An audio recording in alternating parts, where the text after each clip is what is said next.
Hey, how's it going, everybody? Welcome back to another video. It's your host, Rising Oblivion. Today, guys, we're going to be talking about this new Soul Hackers update, Volume 1. So, this is like a Summoners type of thing is what they're calling it, but from what I take, this is going to be sort of our big update series, I guess you could say, similar to what we had with SMT5. This is going to be our big sort of update series for Soul Hackers 2, and this is Volume 1. Haven't seen any of this yet, but let's go over this and do a little bit of an analysis while we're at it. 8.5 minutes, so this is a fairly long video. It is in Japanese, but I have the closed captioning on, so let's go ahead and jump into this. See what we got. Got the girl Ringo. Oh, she's hacking in. She's hacking in, right. I forgot. Yeah, the name. Soul Hackers. Okay, that makes sense. Ringo. Welcome, Ringo.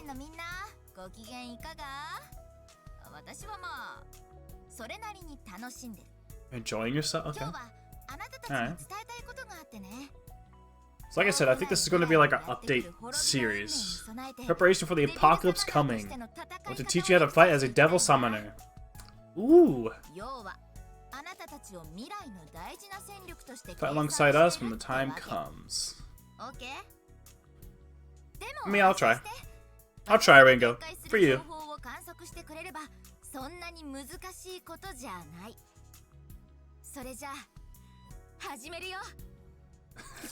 Let's begin. Ooh, look at that Jack Frost. Summoner's Guide Volume 1. The basics of combat. This ain't my first jrpg, Ringo, okay? But, alright. Alright. Top secret footage.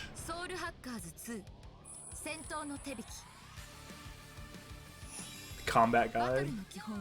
Okay, so we've seen a lot of this. I'm not gonna pause on this.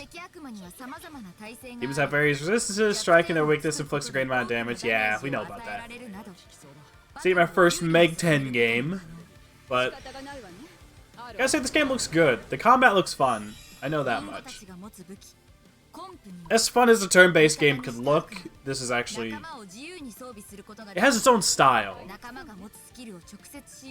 It's very similar to, you know, SMT5s, I guess you could say. I'm sure they're using that as some sort of basis for this, but...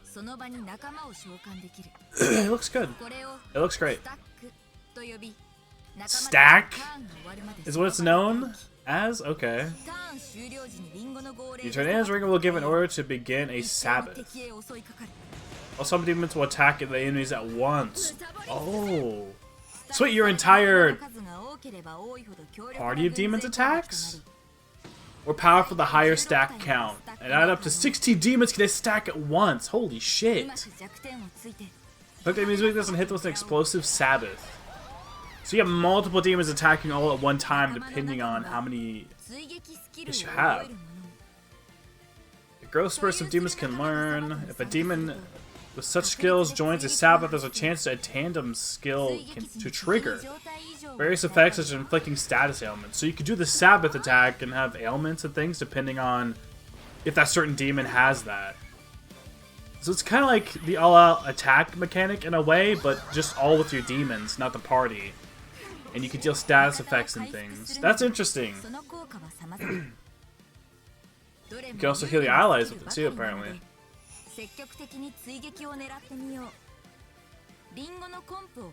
Okay, modifying Rio's comp will grant access to commander skills.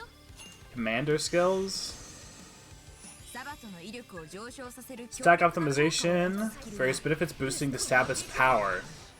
This is an interesting spin on kind of like the all-out attack type thing. Walk up increases the amount of actions you can take. Interesting. It's like Beast Eye, kind of, I guess. In a way.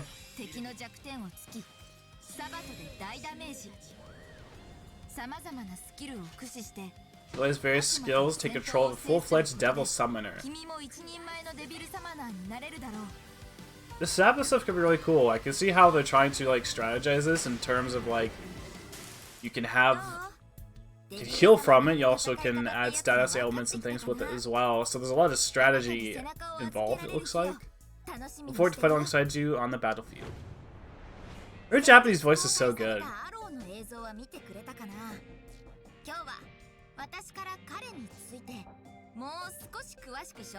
Okay, I didn't cover Arrow's video on the channel.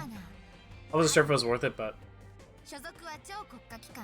Revives via soul hacking, which we know about story-wise, that Arrow is revived.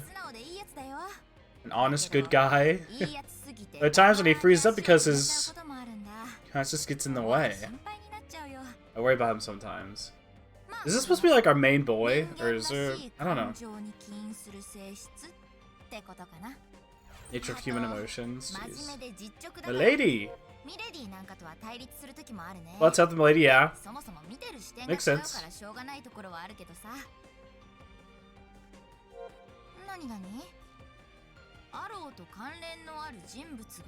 Two people connected there. That's what I was thinking. He's kind of a main character-ish in a way. Top level summoner, former Yaga. Oh, is this a newer guy? Left over this institution now works at an orphanage. Arrow looks up to him. Arrow's mentor. So Arrow, in a way, seems like a... I won't say the main character, but... Like, I assume Ringo's supposed to be more the main character, but... It seems like maybe a lot of story elements and things revolve around Arrow. It seems. They have a history together. Okay. Human shard difficult. Bro, are they fucking shooting bullets and ricocheting each other? What?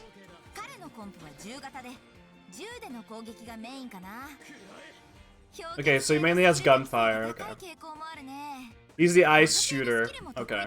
He's adept at supporting skills. Good at backing up his allies. So he has support, ice, and shooting. That's his deal, it looks like. I'd assume Ringo's more melee, but I think Ringo might be sort of your wild card, so to speak, in a way, where you sort of just build her any way you want. This is an interesting perspective. Because, let's just stop for a second. Because, like, they do have a big emphasis on Arrow, but I'm pretty sure Ringo is supposed to be, like, our main character we live through, but I don't know, maybe a lot of, like I said, a lot of story elements might revolve around Arrow. Arrow might be the focus on who we're trying to help a lot in this.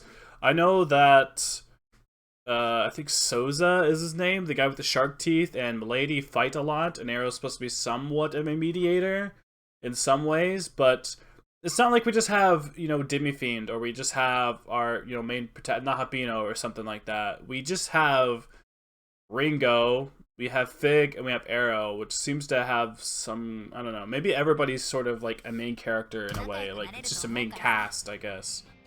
It's not so much just one character as the huge focus. It's quite an interesting one.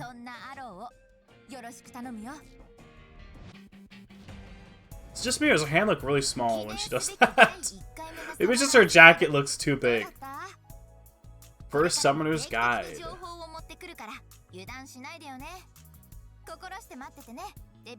So, that's her basically confirming there's going to be more in the future.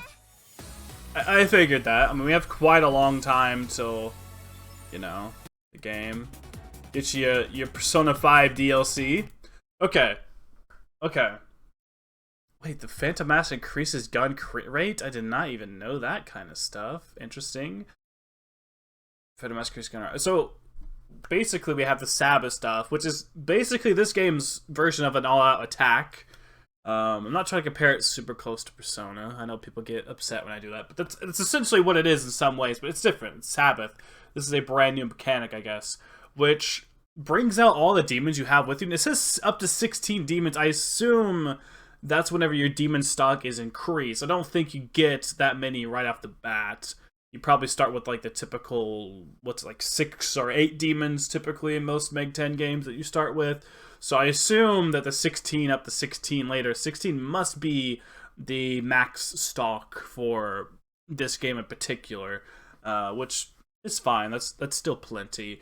But it looks like the Sabbath there also has more things too with the actual comp that Ringo uses. She can actually have some of those Sabbath type command stuff, and also the certain demons themselves could do different skills during that Sabbath, like healing the team, also giving status effects to the enemies during the Sabbath. So I imagine you hit all the enemies' weaknesses, and when they're sort of down or something like that, it's like an all-out attack. That's kind of what it looked like. And then you attack with all of the demons within your stock, it seemed like. But it also said with all the demons that have attacked. So I'm not sure if it's exactly the certain demons you've attacked with during those turns, because there's no way you could have 16 demons all attack in a row. It doesn't seem right, but I don't know. We'll have to see. I think it's all the demons within your stock come out and fight. So the more demons you have, essentially, I guess the more, you know, damage you're going to be doing, which makes it seem like you should always have a full, like, stock of demons, or have as many of them as you can, because that's going to determine how much, I guess, more damage you're going to be doing, or how many different status effects, or how much you can heal the team and whatnot. So this is cool, because this adds a dynamic to having demons just purely in your stock. Because I know, like, during P5, even SMT3 and some other games, you know, I would have some demons, like, never used in battle, but they just had a couple of skills I liked. Like, maybe they healed the whole team, but it was just like a whole heal that I did outside of battle, or it had like a res ability or something like that. Typically, I'd have like a healer just there to be used, especially SMT3. I'd have like a healer demon just to heal party members, not party members, demons that went down or whatnot and died, or just needed healing, or a stoma or whatever, just to lower the encounter rate and stuff. So those demons that you're keeping in the backlog just to have, that like you only ever bring out in case you get completely party wiped by some boss fight or something, those demons are actually useful in some ways, I guess. And if you put some skills on them that work during the Sabbath ability, it looks like maybe they can bring those out during this big Sabbath attack. So a lot of the demons you have left in like the back of your stock have some usability, it looks like, when it comes to this. At least that's from what I'm interpreting this as. Like I said, this isn't English. We're just going off the subtitles and everything, but that seemed like what was going on here. And I think that's the biggest thing we can kind of take away from this video. It talks a little bit more about Arrow, but we kind of do a lot of that stuff. He's a bit of a mediator. He butts heads with Milady, because Milady's part of the Phantom Society, who's like a different Devil Summoner faction in comparison to the rest of the Devil Summoners we have here, which completely makes sense why they would be butting heads with Milady. You know, especially our Sharktooth boy, who literally died by one of the people within Milady's little faction, or little group, I guess you could say, of Devil Summoners. So that's kind of all we have from this. Some gameplay mechanics and stuff. There should be more of these out. This is Volume 1. Like I said, this is going to be our big, I think, news sort of video series that we can expect until the release of Soul Hackers 2. So this is what we're going to be getting. Just similar to what we had with SMT5, this is what we're getting for Soul Hackers 2 instead. But this was informative. I did not know how in-depth that Sabbath stuff was. I'd heard about it, but very interesting stuff that we have here from this video. Not a whole lot of stuff here. It was a long video, but I did think this did a little bit of recapping from stuff we already know. So I expect probably with the Volume 2, we're going to be getting a lot of new information, because I think they're doing a little bit of recapping stuff here that they've showed in some snippets of other videos. But I think it's going to be it for this video, guys. Like, comment, subscribe for more content. As always, I will see you all in the next video. Thank you all so much for watching.